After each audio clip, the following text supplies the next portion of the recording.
Welcome to wisdom world. So चलिए आज हम शुरुआत करते हैं एवोल्यूशन ऑफ पब्लिक एडमिनिस्ट्रेशन। तो आज से हम शुरुआत कर रहे हैं एवोल्यूशन ऑफ पब्लिक एडमिनिस्ट्रेशन।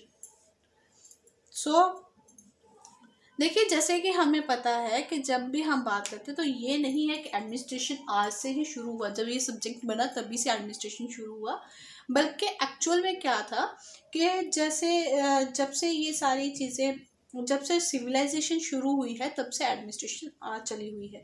अब अगर हम अपने घर की बात करते हैं तो वहाँ पे भी हम लोग देखते हैं, मम्मा को अक्सर हमने देखा हुआ कि वो किस तरीके से घर को मैनेज करती है, चलाती हैं पूरा, ठीक है। या घर का और कोई मेंबर है वो किस तरह से है, इवन कि हम खुद भी जब हम अपनी रूटीन लाइफ को बनाते हैं तो हम किस तरीके से पूरा एक सिस्टमेटिकली ये चलते हैं, ठीक है ना। तो बचपन में आपने देखा, जब हम स्कूल्स में पढ़ते थे तो टीचर्स हमें बोलते हैं कि हम क्या करो, टाइम टेबल बनाओ अपना अपना। तो टाइम टेबल बनाने का मतलब क्या है कि एक रूटीन, एक सिस्टमेटिक वे से आप अपना बनाओ ताकि आपकी लाइफ जो है वो उस तरह से चल सके, ठीक है। उसी तरीके से एडमिनिस्ट्रेशन की भी हमने यहीं से बात की। अगर हम इंडियन कॉन्टेक्स्ट की बात करते हैं तो जैसे हम महाभारत की बात करते हैं, जो किसने लिखी थी, वेद व्यास ने लिखी थी। रामायण जो वाल्मीकि ने लिखी है। अर्थशास्त्र रिटन बाय कौटिल्य। तो ये जो है, ये कुछ काम ऐसी टेक्स्ट है हमारे पास जो केस के बारे में बात करते हैं, एडमिनिस्ट्रेशन के बारे में बात करते हैं, ठीक है ना। अर्थशास्त्र साइंस ऑफ पॉलिटी भी है, और इकोनॉमी के साथ, वेल्थ के साथ भी बात करती है, साइंस ऑफ गवर्नमेंट की बात भी करती है। अब देखो, जब हम कन्फ्यूशियस की फिलॉसफी की बात करते हैं तो ये हमें किसके बारे में बताता है, एक्सटेंसिवली एडमिनिस्ट्रेशन के साथ ये डील करती है। प्रोसेस कैसे होनी चाहिए, रेम्यूनरेशन मेथड्स कैसे होनी चाहिए, training responsibility of the king वो कैसे कैसे होनी चाहिए। तो पूरी तरीके से वो डिटेल में स्टेट के साथ किस तरीके से चलता है वो सारी बातें हमें ये बताता है, ठीक है। और यूरोपियन पॉलिटिकल थिंकर्स की बात करें, जैसे प्लेटो हो गए, 348 BC की बात है, अरिस्टोटल, ठीक है। तो ये किसके बारे में बताते हैं कि स्टाइल जो ग्रीक सिटीज थी वहाँ पे किस तरीके की एडमिनिस्ट्रेशन थी, वो सारी चीज़ें बताते हैं। मैकवले की जो बुक है द प्रिंस, उसमें भी इसके बारे में बताया हुआ है कि पब्लिक सर्वेंट को किस तरीके से होना चाहिए।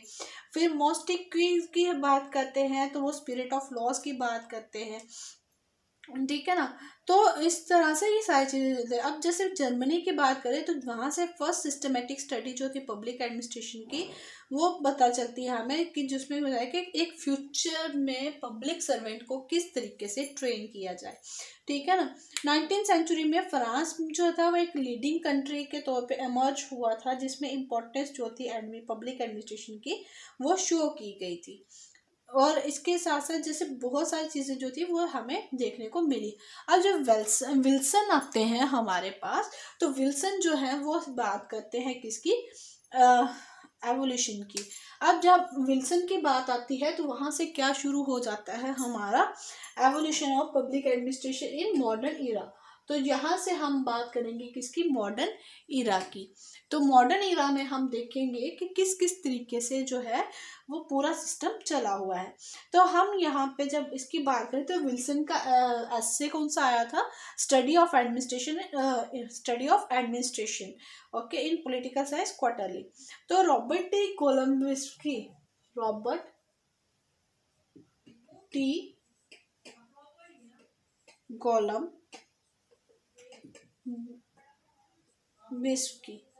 तो ये क्या बताते हैं, पब्लिक एडमिनिस्ट्रेशन को एज एन एकेडमिक फील्ड बताते हैं। और ये किसकी बात करते हैं, दो तरह की बात करते हैं, एक करते हैं ये लोकस की और दूसरी करते हैं ये फोकस की बात। रॉबर्ट टी कोलम्बिस्की, तो ये लोकस और फोकस की बात करते हैं। जब ये लोकस और फोकस की बात करते हैं तो लोकस का इनका मतलब क्या होता है, वेयर का, इंस्टीट्यूशन का, ठीक है, ठीक है। और फोकस का मतलब क्या होता है इनका, स्पेशलाइज्ड, यानी कि व्हाट, ठीक है। तो हमने यहाँ पे क्या बोला, एक तो इन्होंने बात करी इंस्टीट्यूशनल की यानी कि वेयर, और दूसरा इन्होंने बोला स्पेशलाइज्ड, ठीक है, स्पेशलाइज्ड मीन व्हाट। अब जब ये इंस्टीट्यूशनल और फोकस की बात, लोकस और फोकस की बात करते हैं तो ये 5 पैराडिग्म हमें जो है वो देते हैं, ठीक है। अब ये किस तरीके से बोलते हैं, पैराडिग्म फर्स्ट,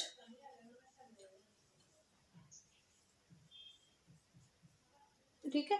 अब हम इसकी बात करते हैं, ये 5 पैराडिम हमें देते हैं और इन्हीं 5 पैराडिम को आगे कौन लेके चलता है, निकोलस हेनरी लेके चलता है, जिसमें ये एलैबोरेशन के साथ इसको बताता है ये किस किस तरीके से है। ठीक है, तो हम देख लेते हैं कि कौन से पैराडिम है और किस तरीके से हिस्टोरिकल एवोल्यूशन जो है वो इन्होंने बताई हुई है। ठीक है, तो पहले हम बात करेंगे पैराडिम फर्स्ट की, जिसपे क्या बोला जाता है, पॉलिटिक्स, एडमिनिस्ट्रेशन,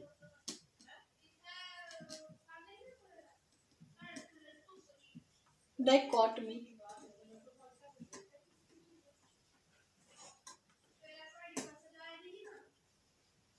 ठीक है, इसका टाइम पीरियड अगर हम देखें 1900 से 26। फिर पैराडिम सेकंड, प्रिंसिपल ऑफ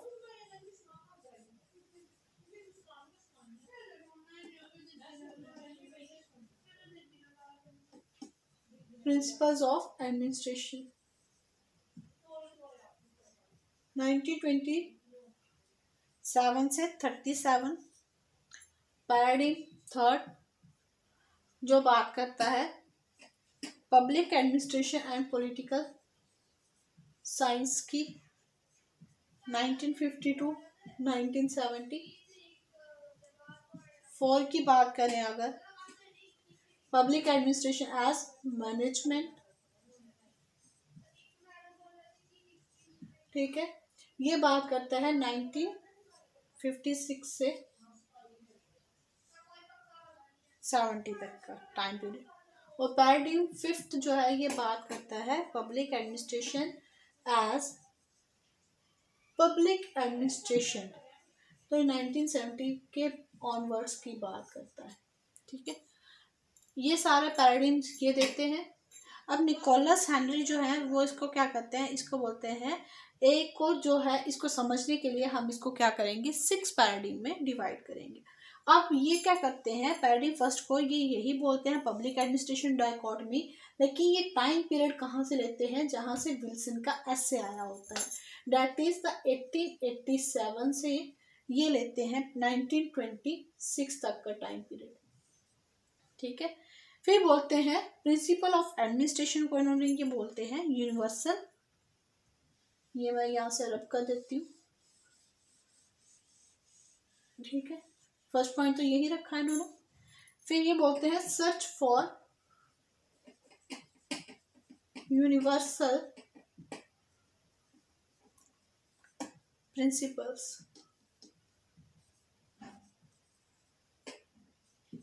1926 से 37 के बीच में। फिर थर्ड ये बोलते हैं ह्यूमनिस्टिक चैलेंज, क्योंकि एक इरा ऐसा भी आया था जहाँ पे इसको चैलेंज फेस करना पड़ा था, तो ये इन्होंने बताते हैं 1938 से लेके 1947 का जो टाइम पीरियड है वो रहता है इसका। फोर्थ वन ये बोलते हैं focus on interdisciplinary studies 1948 to 1970। फिर से 70 तक पहुंच गए हम, ठीक है ना। 1948 से 1970। फिफ्थ पैराडाइम में ये बोलते हैं न्यू पब्लिक एडमिनिस्ट्रेशन। अब किसके बारे में बात करते हैं, न्यू पब्लिक एडमिनिस्ट्रेशन के बारे में बात करते हैं 1971 से ऑनवर्ड। ठीक है, जब 1971 से 1980 तक की बात करते हैं कि 1971 से लेकर 1980 तक की क्या बात थी, न्यू पब्लिक एडमिनिस्ट्रेशन। ओके, और सिक्स्थ वन ये बात करते हैं पैराडाइम शिफ्ट की, कि फिर हमें क्या देखने को मिला, एक शिफ्ट देखने को मिला एडमिनिस्ट्रेशन में। कब देखने को मिला, 1980 के ऑनवर्ड्स। ठीक है, वहाँ पे हमने 1970 के ऑनवर्ड्स तक का देखा कि पब्लिक एडमिनिस्ट्रेशन को एज ए एडमिनिस्ट्रेशन देखा गया। अब यहाँ पे इसको हमने चेंज कर दिया।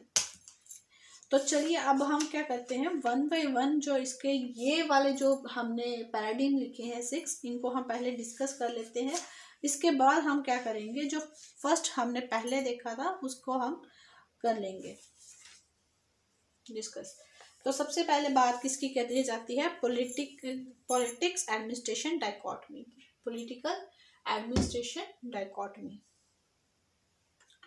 अब इसमें क्या हुआ है, डाइकोटमी में आपको जैसे मैंने पहले ही बताया हुआ है कि ये क्या बोलते हैं कि पॉलिटिक्स और एडमिनिस्ट्रेशन को क्या करना है, अलग अलग करना है। ठीक है, तो ये बात सबसे पहले कहाँ से उठ के आई थी, जब विल्सन का एस्से आया था स्टडी ऑफ एडमिनिस्ट्रेशन। ठीक है, 1887 के अकॉर्डिंगली। तो विल्सन के अकॉर्डिंगली पब्लिक एडमिनिस्ट्रेशन क्या थी, एक डिटेल्ड और सिस्टमेटिक एग्जीक्यूशन थी किसकी, पब्लिक लॉ की। तो बोलते एडमिनिस्ट्रेशन को ये बोलता था आर्ट, लेकिन ये स्ट्रेस डालता था कि इसको साइंटिफिकली क्या किया जाए, ये एक कला तो है लेकिन इसको साइंटिफिकली क्या किया जाए, पढ़ा जाए। तो डाइकोटमी जो थी पॉलिटिक्स और एडमिनिस्ट्रेशन के बीच में सबसे पहले बात विल्सन ने कही थी, और क्लीवेज एक्वायर्ड, इसी वजह से इसको विल्सनियन डाइकोटमी भी कहा जाता है। ठीक है, अब चलिए इसको वन बाय वन हम इसको देखते जाते हैं किस किस तरीके से हम लोग आगे बढ़ रहे हैं।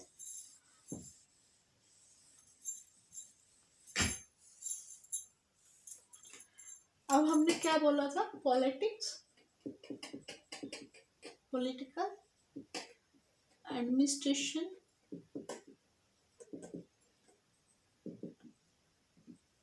डाइकोटमी। ठीक है, और फेज कौन सा लिया हमने, 1887 से 1926 वाला। ठीक है, अब इसमें ये इन्होंने जब बोल दिया तो इसी चीज को हम लोगों ने क्या बोला, विल्सोनियन डाइकोटमी कहा। ठीक है, अब ये क्या बोला था कि एडमिनिस्ट्रेशन और पॉलिटिक्स को क्या करना चाहिए, सेपरेट कर देना चाहिए। इसके अकॉर्डिंगली फील्ड ऑफ एडमिनिस्ट्रेशन जो है वो फील्ड ऑफ बिजनेस है, और इसको जो पॉलिटिक्स की मतलब जो बातें हैं उनसे क्या करना चाहिए, अलग रखना चाहिए। अब इस डाइकोटमी को एक्सेप्ट किया गया और सपोर्ट किया गया किसके द्वारा, फ्रैंक जे गुडनो और L D White, Leonard D White. ठीक है, अब इसमें कैसे कहते हैं, तो बोलते हैं 1900 में गुडनो ने क्या पब्लिश किए, पॉलिटिक्स एंड एडमिनिस्ट्रेशन इन्होंने पब्लिश की। ठीक है, पॉलिटिक्स एंड एडमिनिस्ट्रेशन, जिसमें इन्होंने बोला कि विल्सोनियन थीम जो है वो फर्दर और मतलब इसको आगे से जाके इन्होंने क्या किया, सपोर्ट किया कि ये दोनों क्या होनी चाहिए, अलग अलग होनी चाहिए। तो इन शॉर्ट गुडनो जो थे वो क्या कह रहे थे कि पॉलिटिक्स और एडमिनिस्ट्रेशन जो है वो इंस्टीट्यूशनली और फंक्शनली दोनों तरह से क्या है, अलग अलग है। ये किसने बोला था, गुडनो ने बोला था। अब जब एल डी वाइट की बात करते हैं तो 1926 में इन्होंने एक रिलीज की an introduction to the study of public administration. ठीक है, जब फ्रैंक गुडनो की बात की तो इसमें हमने रेफरेंस किसका दिया, इनके पेपर का, पॉलिटिक्स एंड एडमिनिस्ट्रेशन। ठीक है, पॉलिटिक्स एंड एडमिनिस्ट्रेशन, जिसमें इन्होंने कहा पॉलिटिक्स और जो आपकी एडमिनिस्ट्रेशन है ये दोनों क्या है, डिफरेंट है इंस्टीट्यूशनली भी प्लस किसके साथ साथ जो आपकी फंक्शनली। ठीक है, फंक्शनली भी ये क्या है, अलग अलग है। और जब एल डी वाइट की बात, ये 1900 की बात है, तो जब एल डी वाइट की बात करी तो 1926 की बात है। तो एल डी वाइट ने क्या लिखा, एक पब्लिकेशन रिलीज की जिसका नाम था एन इंट्रोडक्शन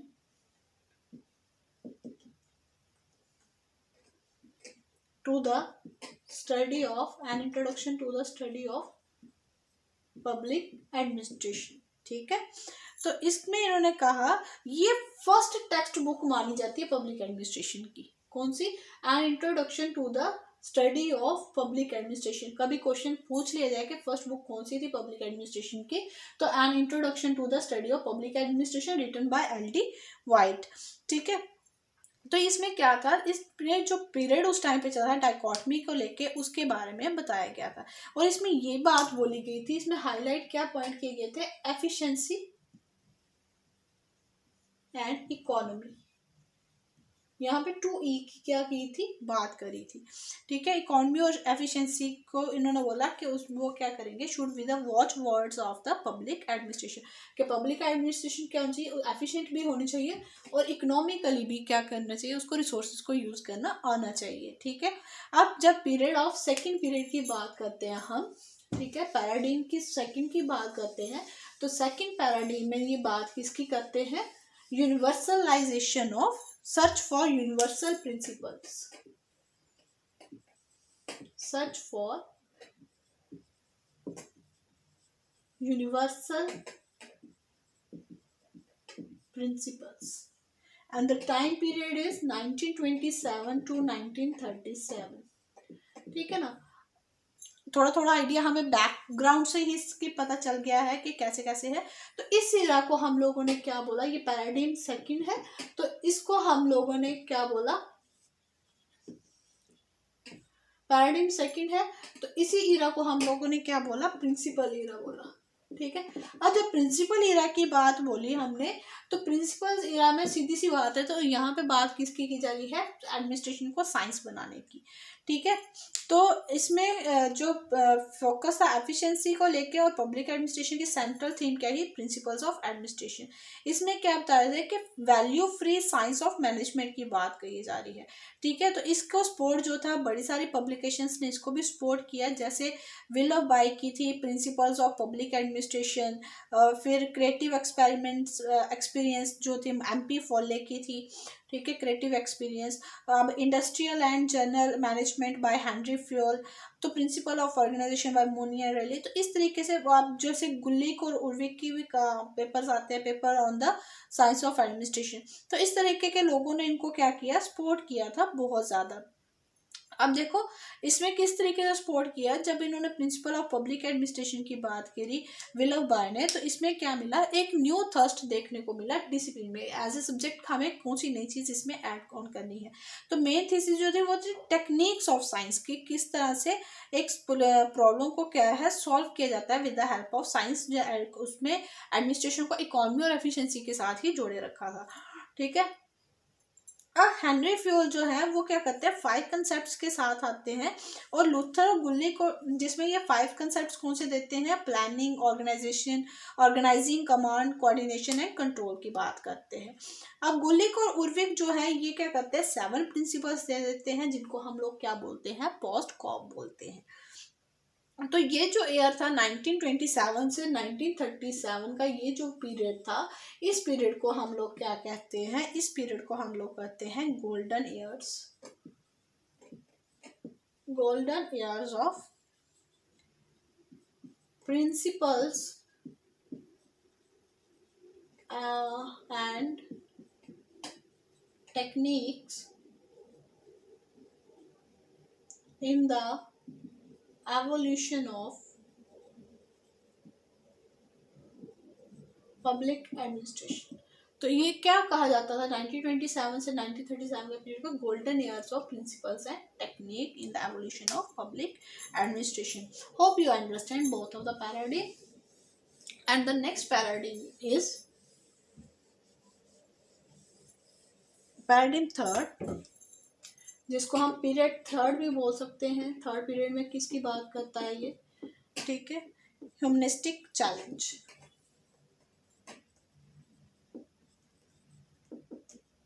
देखो वर्ड से ही पता चल जाता है कि बात किसके बारे में करने जा रहा है। अब ह्यूमनिस्टिक चैलेंज है तो ऑब्वियसली कहीं ना कहीं ह्यूमन के जो फैक्टर्स हैं उनके बारे में बात करी जा रही है। अब यहाँ पे क्या बात करते हैं हम, ये टाइम पीरियड आया था 1938 से 47 का, जब इंडिया आज़ाद हो रहा था, फ्रीडम फाइटिंग चल रही थी। ठीक है, उस टाइम पे क्या हुआ था, एक हॉथरॉन एक्सपेरिमेंट्स किए गए थे। ठीक है, ह्यूमन रिलेशन अप्रोच की बात आ गई थी। किसकी बात की थी, ह्यूमन रिलेशन अप्रोच। ठीक है, ह्यूमन रिलेशन अप्रोच। तो इसमें क्या होता है, थर्ड स्टेज इसको बोला जाता है एवोल्यूशन की। तो इस अप्रोच में क्या लिया जाता है, जो लिमिटेशन थी मशीन कंसेप्ट की, क्योंकि जब हम साइंस की बात कर रहे थे, प्रिंसिपल्स की बात कर रहे थे, तो जब हम साइंस साइंस साइंस चला रहे थे तो हम लोग जो मैन है उसको भी हम लोग क्या कंसीडर कर रहे थे, एज ए मशीन कंसीडर कर रहे थे कि उसको ऐसे ही काम करना चाहता है, ठीक है, साइंटिफिक मैनेजमेंट थॉट के। तो उसकी जो कमियाँ थी उसको कौन लेके सामने लेके आता है, ये वाला जो ह्यूमन रिलेशन अप्रोच है ये सामने लेके आती है, ठीक है। ये बोलती है कि अटेंशन किसको देनी चाहिए, हमें सोशल और जो साइकोलॉजिकल फैक्टर है, ठीक है। ये किसकी बात करते हैं, सोशल और साइकोलॉजिकल फैक्टर की बात करता है कि सोशल और साइकोलॉजिकल फैक्टर्स की तरफ भी हमें क्या देना चाहिए, ध्यान देना चाहिए, ठीक है। बोलता है कि ये जो साइकोलॉजिकल और सोशल फैक्टर्स हैं ये बहुत ज़्यादा इफेक्ट डालते हैं किसके ऊपर, एडमिनिस्ट्रेशन की एफिशिएंसी के ऊपर और इकोनॉमी के ऊपर, ठीक है। अगर बंदे का काम करने का वो एफिशिएंट ही नहीं होगा तो वो काम कैसे करेगा, ठीक है ना। तो ऐसे आप बोल दो कि मशीन काम करिए, तो मशीन को चलाने वाला भी तो एफिशिएंट होना चाहिए, उसका मन भी तो होना चाहिए काम करने का। तो मतलब उसकी कहीं ना कहीं ये बात ये जो है कही जाती है, और ये किसके थ्रू आई थी, बाय द जब हॉथरॉन एक्सपेरिमेंट जो थे वो कंडक्ट करवाए गए थे। जब आप थ्योरीज पढ़ेंगे तो वहाँ पे हम लोग देखेंगे हॉथरॉन एक्सपेरिमेंट किसने कंडक्ट करवाया था और कैसे कंडक्ट करवाया था। अब जब हम बात करते हैं फोर्थ पीरियड की, तो फोर्थ पीरियड में हम लोग किसकी बात करते हैं, फोर्थ पीरियड में हम बात करते हैं फोकस ऑन इंटरडिसिप्लिनरी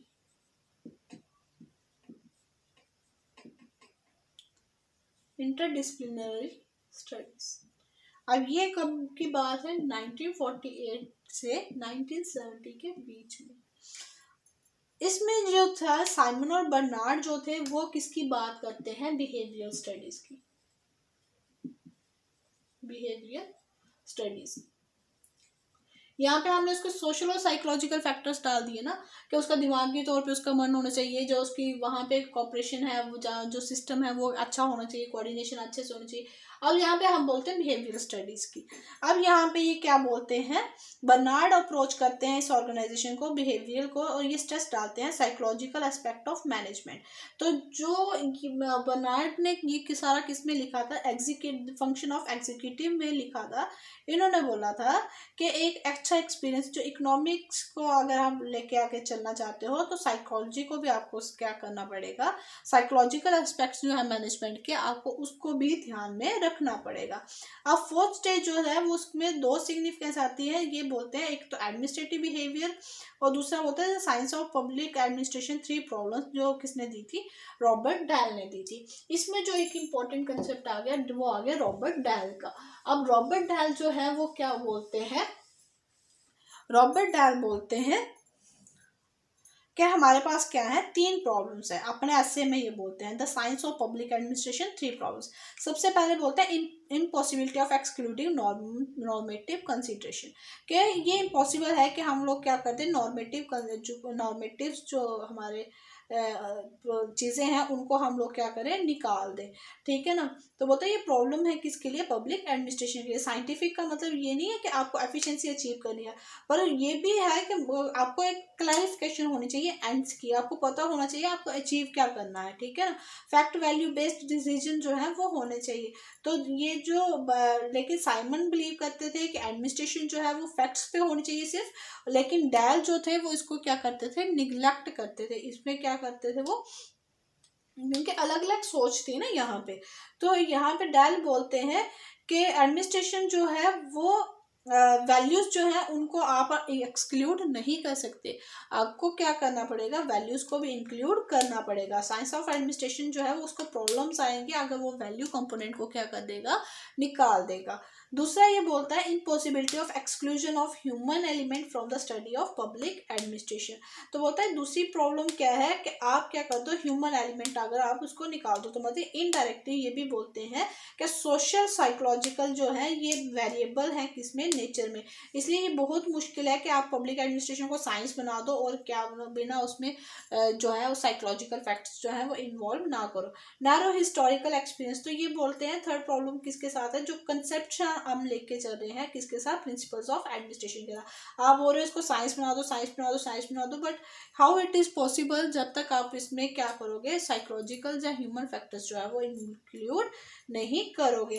तो कोट डैल क्या कोट करते हैं, study of administration inevitable must become a much more broadly based discipline. बोलता है कि सिर्फ आप यहाँ तक ही नहीं देख सकते हो एडमिनिस्ट्रेशन को, बल्कि इसके अलावा भी ये बहुत सारी चीज़ें इसमें इंक्लूड होती हैं। अब इसके साथ साथ क्या होता है, जैसे जैसे टाइम निकल जाता है तो बिहेवियरल अप्रोचेस के साथ क्या आता है, स्टडी ऑफ ब्यूरोक्रेसी की बात आती है। फिर कुछ जो स्कॉलर्स थे वे बात करते हैं ह्यूमन रिलेशंस की इसके बीच में, और डिसीजन मेकिंग स्टडीज की बात करी जाती है। फिर टाइम आता है किसका, 1950s का, क्योंकि देखो 1948 से 1970 तक की बात करी थी, पिछली वाली बात हमने कर ली। अब बात आ गई किसकी, 1950 के पीरियड की। अब जब 1950 की बात करी तो हम लोगों ने यहाँ पे क्या बोला, 3 तरह की अप्रोचेस बोली, ठीक है। कितनी अप्रोचेस बोली, 3 अप्रोचेस बोली। First one is quantitative, quantitative, ठीक है। Second one is system, and third one is public policy approach, ठीक है। Quantitative approach, system approach and the public policy approach. अब इसमें क्या बोलते हैं, इसके बिहेवियरल अप्रोच के बैकग्राउंड में अगर हम बात करें तो क्वांटिटेटिव अप्रोच जो है वो इंट्रोड्यूस होती है इसके पब्लिक एडमिनिस्ट्रेशन के एवोल्यूशन में। तो जो डिमांड थी एडवांस टूल्स एंड टेक्निक्स की बात की जाती है किसमें, क्वांटिटेटिव अप्रोच में, कि हमें क्या करना है, एडवांस टूल एंड टेक्निक्स का इस्तेमाल करना है। जब हम किसके बारे में पढ़ रहे हैं, पब्लिक एडमिनिस्ट्रेशन के बारे में पढ़ रहे हैं। फिर ये बोलता है यहाँ तक कि जब सिस्टम अप्रोच है पब्लिक एडमिनिस्ट्रेशन में, उसका भी क्या है कि इम्पोर्टेंट रोल है, इसलिए हमें इसको भी कंसिडरेशन में लेके आना है। क्योंकि हर चीज़ और everything and anything is a system consisting of inter related and interdependence सब सिस्टम। तो जो भी चीज़ें होती हैं सिस्टम के अंदर वो एक दूसरे के ऊपर क्या करती हैं, डिपेंडेंट करती हैं। थर्ड वन बोलता है पब्लिक पॉलिसी अप्रोच, बोलता है इसको इंट्रोड्यूस किया जाता है कि ताकि जो आज भी रेलिवेंट है, ठीक है। अप्रोच जो है ये क्या बोलती है, पॉलिटिक्स और एडमिनिस्ट्रेशन की क्या होना चाहिए, फ्यूजन होना चाहिए, मतलब कि उनकी डाइकॉटमी नहीं होनी चाहिए बल्कि वो एक जैसे होने चाहिए। यहाँ तक कि पब्लिक पॉलिसी जो है वो स्ट्रॉन्गेस्ट अप्रोच है जो डीलेजिटिमाइज करती थी, किसको खिलाफ थी, जो पॉलिटिक्स एडमिनिस्ट्रेशन डाइकॉटमी है उसके खिलाफ। अब इसके साथ साथ अब 1950 से के बाद हमने देखा कि 3 तरह की अप्रोचेस हमारे पास आ गई, जो बात करता था एडवांस टूल एंड टेक्निक की, सिस्टम में इसमें इंटर रिलेटेड इंटरडिसिप्लिनरी अप्रोच को अडॉप्ट करने की, एंड द नेक्स्ट वन के पब्लिक पॉलिसी को क्या करना चाहिए, हमें इम्प्रूव करना चाहिए कि उसमें पॉलिटिक्स और एडमिनिस्ट्रेशन को अलग नहीं करना चाहिए। फिर हम बात करते हैं किसकी, 1960 और 1970s की। इसमें क्या होता है, 2 कंसेप्ट हमारे पास आते हैं जिसको हम बोलते हैं CPA कंपैरेटिव पब्लिक एडमिनिस्ट्रेशन, और दूसरा हम लोग बोलते हैं डेवलपमेंट एडमिनिस्ट्रेशन, और दूसरा कौन सा आता है हमारे पास, न्यू पब्लिक एडमिनिस्ट्रेशन आती है, ठीक है। CPA डेवलपमेंट एडमिनिस्ट्रेशन की बात करता है और इसके साथ साथ NPA की बात होती है, ठीक है। तो ये बोलते हैं कि राइज एंड फॉल देखने को मिला हमें CPA का और डेवलपमेंट एडमिनिस्ट्रेशन का। बड़ी सारी देखो उस टाइम पे क्या था, बड़ी सारी कंट्रीज की जो थी वो क्या थी, न्यू इंडिपेंडेंट कंट्रीज जो थी एमर्ज हो रही थी 1940 और 1950 के टाइम पे। और उस टाइम पे USSR जो था वो एक कम्युनिज्म की एक अच्छी खासी स्ट्रांगली एक अपना प्रभाव रखता था। तो वेस्ट जो यूनाइटेड स्टेट्स की अगर हम बात करें तो उसमें वो भी कम्युनिज्म को फैलाने में काम कर रहे थे। अब इसमें क्या था, डेवलपिंग कंट्रीज जो थी वो रैपिडली फेल हो रही थी, ठीक है। और सक्सेस जो थी डेवलपिंग कंट्री को, west began to take up initiative to understand the administration. तो वेस्ट ने ये डिसाइड किया, यूनाइटेड स्टेट्स ने ये डिसाइड किया कि वो क्या डिसाइड करेंगे कि एडमिनिस्ट्रेशन को समझने में इनकी क्या करेंगे, हेल्प करेंगे, ठीक है। तो ये जो एक न्यू इनिशिएटिव लिया था कि to help the developing countries in understanding the administration is term to be a comparative public administration. और इसके बाद इसमें क्या हुआ 1960 में जब ये कंपैरेटिव एडमिनिस्ट्रेटिव ग्रुप को क्या किया गया, बनाया गया। ठीक है, कंपैरेटिव एडमिनिस्ट्रेटिव ग्रुप को बनाया गया, कब बनाया गया, 1960 में बनाया गया। तो इसमें जो ज़्यादातर जो डेवलपमेंट थी सीपीए की, वो डेवलपिंग कंट्रीज थी जो क्या अडॉप्ट करें, वेस्टर्न जो मैनेजरियल और एडमिनिस्ट्रेटिव सिस्टम है उसको अडॉप्ट करें। तो अल्टीमेटली यूएस वालों का मेन मोटिव क्या था कि जिस तरीके से उनका एडमिनिस्ट्रेटिव सेटअप चल रहा है उसी को जो डेवलपिंग कंट्रीज हैं वो क्या करें, अडॉप्ट करें। ठीक है, तो इसमें क्या देखने को मिला, ये जो प्रिस्क्रिप्शन थी इसी को इन्होंने क्या नाम दे दिया, डेवलपमेंट एडमिनिस्ट्रेशन दे दिया, डेवलपमेंट एडमिनिस्ट्रेशन दे दिया। अब ये जो कंसेप्ट था डेवलपमेंट एडमिनिस्ट्रेशन एक तरह का क्या माना जाता है, सबसेट माना जाता है किसका, सीपीए का, कंपैरेटिव पब्लिक एडमिनिस्ट्रेशन का। अब इसमें क्या था, रेफरेंस दिए गए थे डेवलपिंग नेशंस जो थे एशिया, अफ्रीका और लैटिन अमेरिका के, उनको। और जो डेवलपमेंट एडमिनिस्ट्रेशन थी वो एज्यूम करके चलती थी ब्यूरोक्रेसी जो है वो एफिशिएंट है और रैशनल फॉर्म है किसकी, ह्यूमन ऑर्गेनाइजेशन की। इसके साथ साथ हम देखते हैं जब लेट 1960 का टाइम आता है, it became evidently external induced modernisation, और जो फेल हो जाते हैं जो अंडर डेवलप्ड कंट्रीज हैं उनको अपराइज करने में। ठीक है ना, तो डेवलपमेंट एडमिनिस्ट्रेशन मॉडल जो है उस पर क्या आ जाता है, हिट लग जाती है उस पर। ठीक है ना, तो मतलब कि ये पूरी तरह से पॉपुलर नहीं हो पाता है। फिर हम देखते हैं next phase, that is the new public administration. फिर किसका फेज आता है, सीपीए जो था वो 1970 तक चलता है, और 1970 के बाद हम किसकी बात करते हैं, न्यू पब्लिक एडमिनिस्ट्रेशन की, जो किस में आता है आपका 1970 एनपीए, न्यू पब्लिक एडमिनिस्ट्रेशन। ये हमारा आता है 1971 से 1980 में। ठीक है, 1971 से 1980 में। अब यहाँ पे क्या होता है, जब हम लेट 1960s की बात करते हैं तो कुछ जो यंगर जनरेशन होती है अमेरिकन स्कॉलर्स की, वो किसकी शुरुआत करते हैं, एक नई मूवमेंट की शुरुआत करते हैं जिसको हम लोग क्या बोलते हैं, NPA, that is a new public administration. अब इसमें बोलता है ये सारे के सारे, अब बोलते हैं कि न्यू पब्लिक एडमिनिस्ट्रेशन आई कहाँ से, ये क्या करते हैं, सारे स्कॉलर्स कहाँ पे इकट्ठे होते हैं, एक कॉन्फ्रेंस होती है जिसको क्या नाम दिया जाता है, मिनोब्रुक फर्स्ट। ठीक है, एक कॉन्फ्रेंस होती है जिसको मिनोब्रुक फर्स्ट के नाम से भी जाना जाता है, जब मिनोब्रुक कॉन्फ्रेंस के नाम से भी, मिनोब्रुक कॉन्फ्रेंस फर्स्ट के नाम से भी जाना जाता है। यहाँ पे ये सारे जो हैं वो इकट्ठे होते हैं, और ये कब होती है, सितंबर 1968 में। अब यहाँ पे सितंबर 1968 में सारे स्कॉलर इकट्ठे होते हैं, तो ये 2 वॉल्यूम्स को क्या करते हैं, पब्लिश करते हैं, जिसमें ये बोलते हैं towards a new public administration. ठीक है, तो ये क्या है, 2 तरह के पेपर आते हैं हमारे पास। इसका एक का नाम क्या होता है, towards a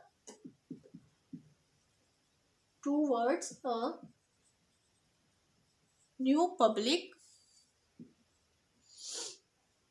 administration, the Minnowbrook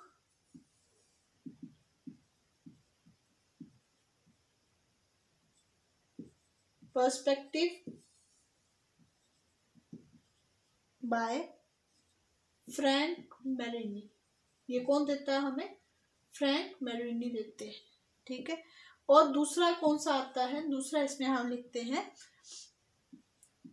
public administration in a time of turbulence. ठीक है, ये 1971 में है, और ये वाला भी आपका कब है, 1960, ये भी 1971 में आते हैं, दोनों वॉल्यूम्स 1971 में ही है। ठीक है, और ये किसने लिखा हुआ है, बाय ड्वाइट वॉल्डो।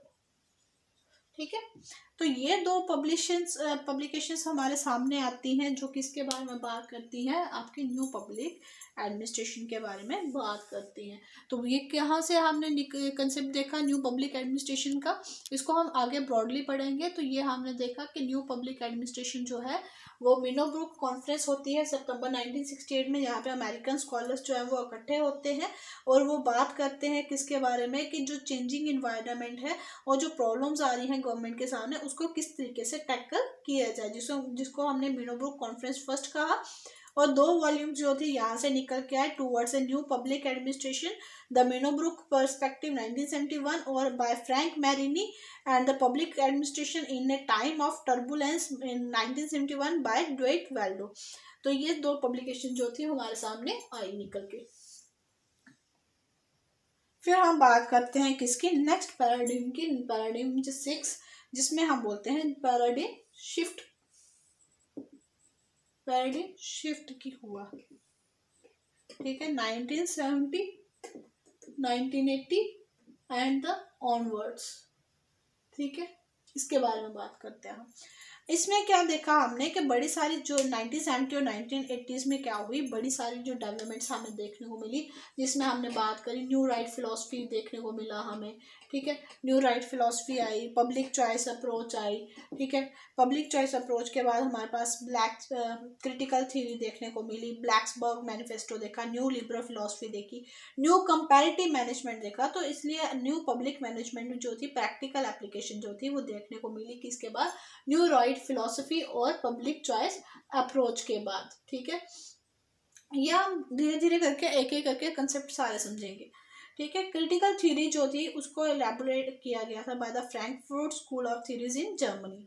अब देखो इसमें क्या होता है, मीनोब्रुक सेकंड होती है कब, सितंबर 1988 में। वहां पे हमने मीनोब्रुक फर्स्ट पढ़ी ना, अब हम किसकी बात कर रहे हैं, मीनोब्रुक कॉन्फ्रेंस सेकंड की। अब 20 साल के बाद ये कॉन्फ्रेंस होती है, ठीक है, और जब 20 साल के बाद हो रही है तो 1968 तो 1988, ठीक है। अब जो ये जो आपकी फर्स्ट थी, इसके प्रेसिडेंट कौन थे, विल्सन थे। अब सेकंड के प्रेसिडेंट वही हैं। अब 1988 की जब बात आती है तो इसमें क्या देखने को मिला, 2 जो डेवलपमेंट देखने को मिलती है वो किसकी देखने को मिलती है, न्यू पब्लिक एडमिनिस्ट्रेशन सेकंड की। It was a development which define the role, status and future vision of public administration. तो इसके अंडर क्या होता है, जो फ्यूचर में क्या रोल रहेगा, किस तरीके की आपकी उसका स्टेटस कैसा रहेगा, फ्यूचर विजन क्या रहेगा पब्लिक एडमिनिस्ट्रेशन का, वो सारा कहाँ पे डिस्कस किया जाता है, मीनोब्रुक कॉन्फ्रेंस सेकंड में, ठीक है। और मीनोब्रुक कॉन्फ्रेंस सेकंड जो हुई थी, इसमें अंदर जो थे, पहले जो अमेरिकन थे सिर्फ इकट्ठे हुए, ठीक है, और ओल्ड एज थे, यहाँ पे अलग अलग कंट्री से लोग जो थे वो बुलाए गए थे, जिनके पेपर वर्क के अकॉर्डिंगली यहाँ पे क्या देखने को मिला, नई जो डेवलपमेंट्स थी वो देखने को मिली, ठीक है।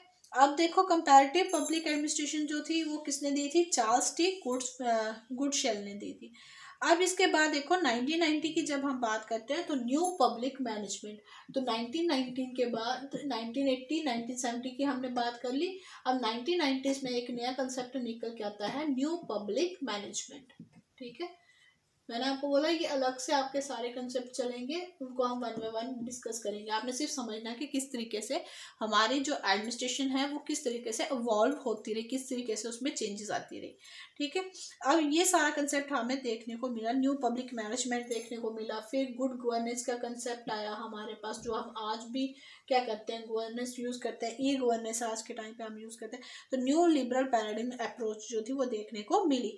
इसके बाद जो हम देखेंगे पैराडिम शिफ्ट देखेंगे, ये हमने देख लिया कि जो हमने सेकंड पॉइंट में पढ़े थे 1987 से 1980s के ऑनवर्ड्स देख लिए, ठीक है। अब हम देखेंगे पैराडिम्स ऑफ निकोलस हेनरी, ठीक है, paradigms of Nicholas Henry.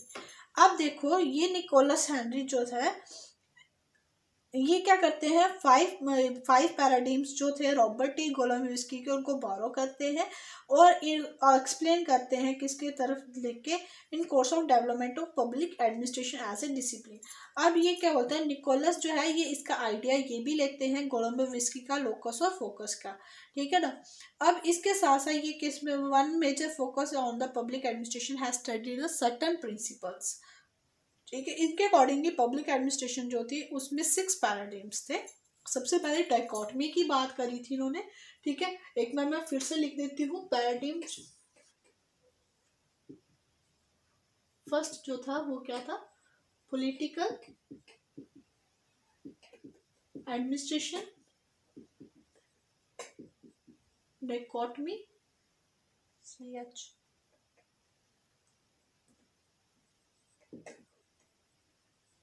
Dichotomy 1900 से 1926 तक, ठीक है। और इसके बाद हम बात करेंगे पैराडिम सेकंड की। चलो वन बाय वन करते हैं, ठीक है। तो पैराडिम फर्स्ट की जब इन्होंने डाइकोटमी की बात की तो इन्होंने किसकी बात करी, जैसे हमने पहले देखा फ्रैंक जे गुडनो और एल.डी. वाइट की बात करी, जहाँ से क्या हुआ, तो ये क्या बोलते हैं कि ये जो ये किसकी बात करते हैं, फर्स्ट पैराडिम की बात करते हैं, जिसमें ये बोलते हैं पॉलिटिक्स और एडमिनिस्ट्रेशन जो है उनके क्या है, दोनों के अलग अलग फंक्शंस हैं, किसके, गवर्नमेंट के। तो मतलब कि चाहे पॉलिटिक्स की बात करो चाहे एडमिनिस्ट्रेशन की बात करो, दोनों काम किसके हैं, गवर्नमेंट के हैं, लेकिन दोनों गवर्नमेंट के क्या है, अलग अलग काम है। तो ये बोलते हैं कि पॉलिटिक्स जो है वो उसका काम क्या है, पॉलिसीज और एक्सप्रेशन ऑफ द विल के जो होगी स्टेट की, उसके साथ चलना। आपके एडमिनिस्ट्रेशन का काम क्या है, एग्जीक्यूशन करना उन पॉलिसीज की। तो ये जो है मेन जो इनका इसमें जो पैराडिम फर्स्ट में ये फोकस रखते हैं, ये किसके ऊपर फोकस रखते हैं, लोकस के ऊपर, ठीक है, कि इंस्टीट्यूशन के ऊपर ये क्या करते हैं, स्ट्रेस डालते हैं। और एक चीज आपने और नोट डाउन करनी है कि जो साइरकस यूनिवर्सिटी है ये फर्स्ट यूनिवर्सिटी है जहाँ जिन्होंने क्या दिया था, एक प्रोग्राम ऑफर किया था जो एक सब्जेक्ट के बेसिस पे पब्लिक एडमिनिस्ट्रेशन को चलाया था, वो साइरकस यूनिवर्सिटी ने ओपन किया था इसको, ठीक है। हाँ, तो ये चीज इसमें बोली गई है कि यहाँ पे किसके ऊपर फोकस किया गया है, लोकस के ऊपर। यहाँ पे निकोलस हेनरी, यहाँ पे किसकी बात कर रहे हैं हम, निकोलस हेनरी की, निकोलस हेनरी। अब इसके बाद पैराडिम सेकंड की बात करते हैं,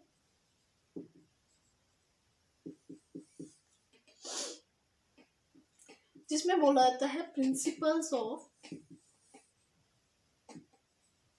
एडमिनिस्ट्रेशन 1927 to 37। अब इसमें किसकी बात करते हैं हम, WF विलियम वाई की बुक जो थी प्रिंसिपल ऑफ एडमिनिस्ट्रेशन 1927 में आई थी। ये सेकेंड फुल फ्लेज टेक्स्ट था पब्लिक एडमिनिस्ट्रेशन को लेकर, जो किसके बारे में बात करता था, जो शुरुआत हुई थी पैराडिम फर्स्ट की।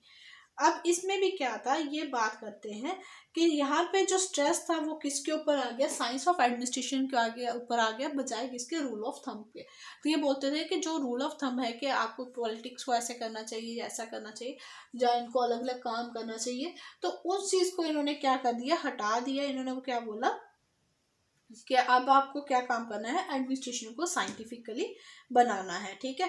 जिसमें हम बात करते हैं किसकी, 1937 का जो ऑर्थोडॉक्सी वाला पीरियड था, लुथर गुलिक और लिडियल उर्विक की इन्होंने इनके पब्लिशंस आई थी, papers on the science of administration, जिसमें 7 प्रिंसिपल्स दिए थे, ठीक है। अभी आपने जस्ट पीछे ही इसका कंसेप्ट देखा जब आपने पैराडिम अप्रोच पढ़ी थी सेकेंड 1927 से 37 से द प्रिंसिपल इरा, सेम वही चीज़ यहाँ पे भी कही गई है, ठीक है। अब थर्ड में इनको क्या फेस करना पड़ता है, पहले इनको चैलेंज फेस करना पड़ता है। अब जब चैलेंज आ जाता है, चैलेंज कब से लेके कब तक आता है, 1938 से लेके 1950 तक के पीरियड के बीच में आता है। अब इसमें बोलता है कि पैराडिम 2 जो है वो फोकस कर रहा है, स्ट्रेस कर रहा है किसके ऊपर, प्रिंसिपल्स ऑफ एडमिनिस्ट्रेशन के ऊपर। अब इसमें बोलता है जो कुछ इंटेलेक्चुअल्स थे जैसे चेस्टर बर्नार्ड थे, तो ये क्या करते हैं, इसके ऊपर क्वेश्चन राइज करते हैं। ये बोलते हैं बिहेवियर को तो आपने कहीं भी चूज ही नहीं किया, तो ये बिहेवियरिस्ट थे। तो ये बोलते हैं कि हर्बर्ट साइमन एडमिनिस्ट्रेटिव जैसे हर्बर्ट साइमन थे, या रॉबर्ट डायल थे, तो ये इनके ऊपर क्या करते हैं, क्वेश्चन राइज अप करते हैं। तो इसके वजह से क्या करना पड़ता है, इनको चैलेंज फेस करना पड़ता है, ठीक है। क्योंकि साइमन और बर्नार्ड जो थे वो अंगेज थे प्रिंसिपल ऑफ एडमिनिस्ट्रेशन के बजाय, ये क्या करते थे, they were engaged the manner in which the principle were formulated और प्रेजेंटेड। मतलब कि इनको ये था कि जो प्रिंसिपल्स बनाए गए हैं, जिस तरीके से उनको प्रेजेंट किया जाता है वो सही नहीं है, ठीक है। तो इनको लगता था कि प्रिंसिपल्स में क्या है, कुछ डिफेक्ट्स हैं, तो इस चीज़ को इन्होंने क्या बोला, जो आइडिया है स्पेशलाइज का वो क्लियर नहीं है, इसलिए क्लियर रेफरेंसेस हैं किसके लिए, इंस्टीट्यूशनल के। तो इट मीन्स कि यहाँ पे भी जब इंस्टीट्यूशनल की बात आती है तो यहाँ पे भी बात किसकी आती है, लोकस की आती है, क्योंकि यहाँ पे जब चैलेंज हो गया ये वाला इरा, तो फिर फोकस किस पे चला गया, आपका लोकस के ऊपर स्ट्रेस डाल दिया गया, ठीक है।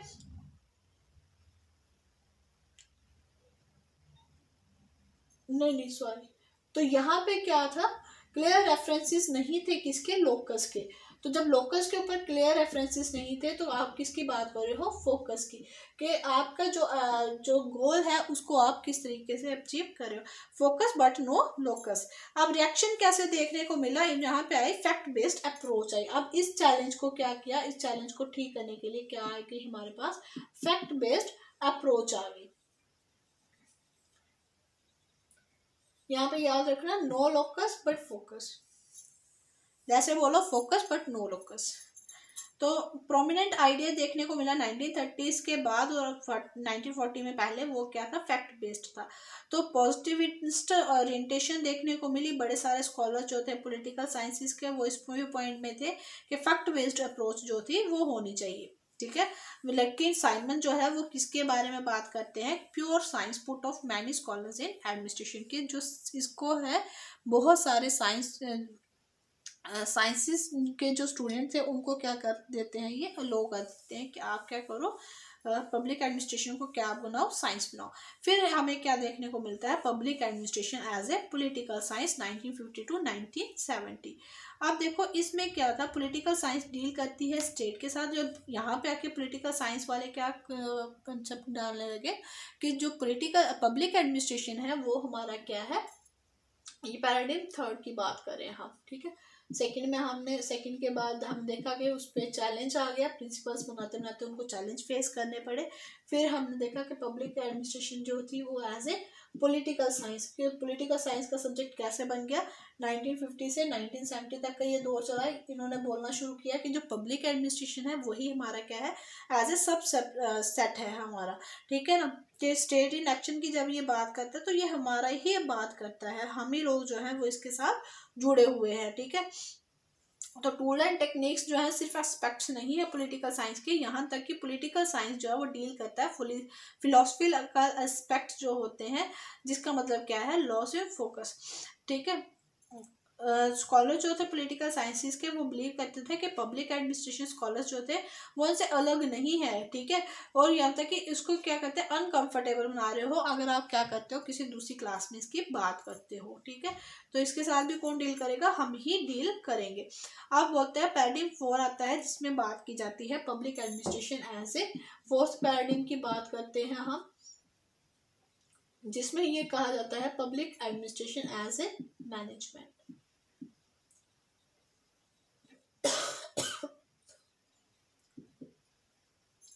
आज जब मैनेजमेंट की बात करते हैं तो 1956 के 1970 के बाद आ गई, ठीक है। मैनेजमेंट क्या प्रोवाइड करती है, फोकस प्रोवाइड करती है but not the locus provide करती है। अब ये बोलता है टेक्निक्स जो है यही जो सोफिस्टिकेटेड जो हाईली जो टूल एंड टेक्निक्स हैं यही इसको क्या कर पाएंगी, मैनेज कर पाएंगी। इनडायरेक्टली ये भी बात किसकी कर रहे थे, साइंस की बात कर रहे थे, ठीक है। अब इसका इम्पैक्ट क्या बढ़ा, अगर पॉलिटिकल साइंस जो है वो प्रोफाइंडली इन्फ्लुएंशियल है किसके ऊपर, एवोल्यूशन को लेके, और वैल्यू का जो है पब्लिक एडमिनिस्ट्रेशन की, मैनेजमेंट जो है वो भी ऐसा इससे कम नहीं है। लेकिन बहुत सारे तरीकों में जो इम्पैक्ट है मैनेजमेंट का पब्लिक एडमिनिस्ट्रेशन में वो ज़्यादा पॉजिटिव है। तो इसको बजाय ट्रीट करके कि ये हमारा सब्जेक्ट है, इसको क्या बना देना चाहिए, इसको मैनेजमेंट का सब्जेक्ट बना देना चाहिए। मतलब कि एक्चुअल में क्या हुआ था कि जब सेकेंड पैराडिम की बात आई, साइंस की बात आई, तो टूल एंड टेक्निक्स की बात आई, फिर जब थर्ड की बात आई तो इसमें जब इनको चैलेंज फेस करना पड़ा कि ये क्या है, आप इनको प्रिंसिपल्स को जो है वो क्लियर नहीं है।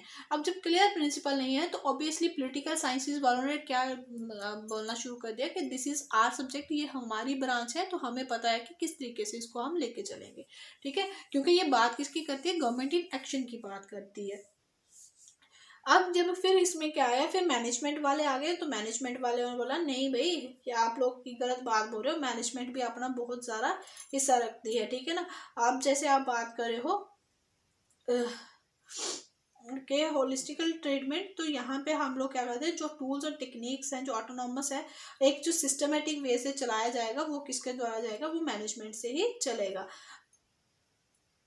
तो इसका क्या पड़ा, इफेक्ट पड़ा इनके ऊपर। मैनेजमेंट में क्या हो रहा, कुछ इन्फ्लुएंसेस देखने को मिले हमें पब्लिक एडमिनिस्ट्रेशन में।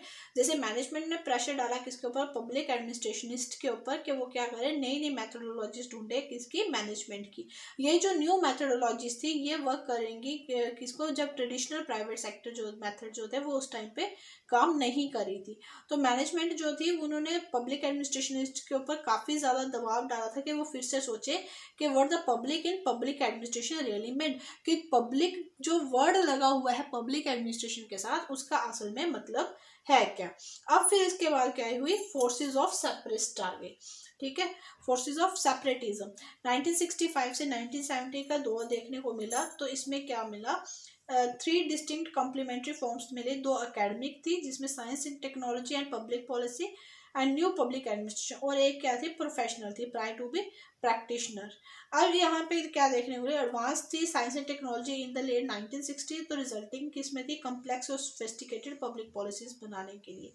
सेकेंड जो एकेडमिक डेवलपमेंट थी वो क्या थी, न्यू पब्लिक एडमिनिस्ट्रेशन डेवलप हो गई थी 1968 में। अब न्यू पब्लिक एडमिनिस्ट्रेशन जो थी आफ्टर मिनोब्रुक कॉन्फ्रेंस 1968 के बाद हुई थी डेवलप, ठीक है ना, फर्स्ट मिनोब्रुक, सेकंड, ये हम पहले भी पढ़ चुके हैं। अब इसके साथ साथ हमें क्या देखने को मिला कि राइजिंग प्राइड किस में आई, प्रोफेशनलिज्म जो पब्लिक एडमिनिस्ट्रेशन था उसमें देखने को मिला, जो फाउंडर थे किसके, national academy of public administration in 1967। अब इसके बाद हमें क्या देखने को मिलता है, नेक्स्ट पैराडिग्म देखने को मिलता है जिसमें हम बोलते हैं public administration as a public administration 1972 onward, ठीक है।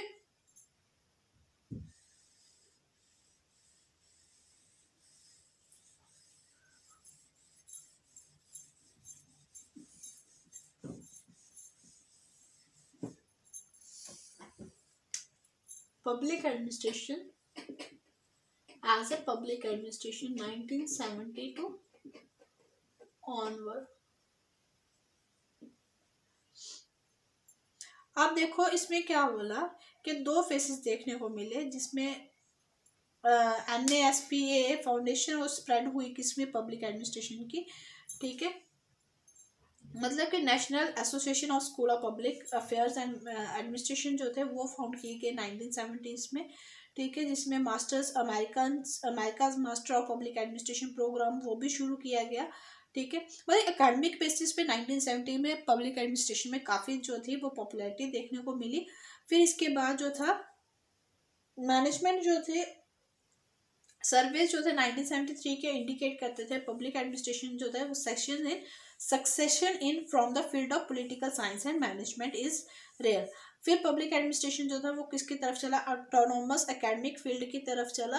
तो मैनेजमेंट जो थी वो डील करी थी टूल एंड टेक्निक्स के साथ, और जो थी वो प्रॉफिट मोटिव्स थी। उसके कॉन्ट्रेरी अगर हम चले, पब्लिक एडमिनिस्ट्रेशन जो थी वो अचीव कर रही थी equity, democratic value and services. इसलिए मैनेजमेंट जो थी उसका जो क्लेम था सॉवरेनिटी को लेके ऊपर पब्लिक एडमिनिस्ट्रेशन का वो पीछे हट गया। Political sciences also can not claim public administration. इसी वजह से क्या था, पहले जो मैनेजमेंट और मैनेजमेंट और पॉलिटिकल साइंस वाले जो कंप्लेन कर रहे थे पब्लिक एडमिनिस्ट्रेशन को अपने सब्जेक्ट के तौर पे, बाद में वो हट गया, ठीक है, क्योंकि उसमें क्या थी, टूल एंड टेक्निक्स का भी इस्तेमाल हो रहा था, और जो इक्विटी डेमोक्रेटिक वैल्यूज जो थी उनको भी अचीव करने का काम हो रहा था।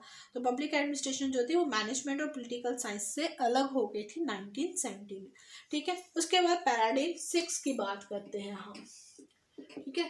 पैराडाइम 6 में हम लोग किसकी बात करते हैं, गवर्नेंस की। गवर्नेंस जिस वर्ड को आज हम बहुत ज़्यादा बोलते हैं, चाहे वो पॉलिटी की बात करते हैं, जब हम गवर्नमेंट की बात करते हैं तो गवर्नेंस की तरफ हमारा ज़्यादा फोकस होता है। तो 1990 से ऑनवर्ड की बात करते हैं। बोलते public field of public administration की जब फील्ड की बात करें तो एक न्यू डेवलपमेंट देखने को मिली जिसको रेफर किया है Nicholas Henry as a governance. ये बोलते हैं ये एक नई तरह की अप्रोच है जिसमें इंस्टीट्यूशनल और नेटवर्क है instead of institutional approach. State जो है वो अब सिर्फ अकेले डील नहीं करी पब्लिक अफेयर्स के साथ, स्टेट के साथ साथ जो प्राइवेट ऑर्गेनाइजेशन है, सिविल सोसाइटी है, कलेक्टिवली एड्रेस करी है कॉमन गोल को। देखो हमने पहले ही बोला ना, public administration to achieve a common goal, ठीक है। अब इसमें क्या है, पब्लिक तो है ही है, यानी कि आपकी गवर्नमेंट भी है, उसके साथ साथ प्राइवेट वाले भी हैं, लेकिन सिविल जो लोग हैं वो भी, इसमें सिविल सोसाइटी जो है वो भी एक क्या करी है, रोल अपना प्ले करी है to achieve a common goal. अब इसके साथ साथ हम बोलते हैं कि जो मल्टीपल एक्टर पैराडिम जो हमें ये देखने को मिला, पहले हम लोग किसकी बात करते हैं, सिंगल एक्टर पैराडिम की, ठीक है। अब हम लोग किसकी बात कर रहे हैं, मल्टीपल एक्टर पैराडिम की बात कर रहे हैं। तो ये जो इरा है इसमें क्या आया, मिनिमल स्टेट और रोलिंग बैक ऑफ स्टेट। तो यहाँ पे जो कंसेप्ट निकल के आया वो किसका कंसेप्ट निकल के आया, मिनिमल स्टेट का, कि स्टेट का रोल क्या हो गया, अब कम हो गया, यानी कि गवर्नमेंट का रोल क्या हो गया, कम हो गया। But the importance of the roles of public administration has not been undermined in this era of minimal state. हमने मिनिमल स्टेट की बात तो करी, लेकिन इसमें पब्लिक एडमिनिस्ट्रेशन का रोल कम नहीं हुआ, ठीक है। ट्रेंड्स जो थे हेनरी के अकॉर्डिंगली जो देखने को मिले इस ईरा में गवर्नेंस के टाइम पे, वो हमें कौन से देखने को मिले, चलिए देखते हैं वो भी। वो हमें देखने को मिले ग्लोबलाइजेशन, ग्लोबलाइजेशन,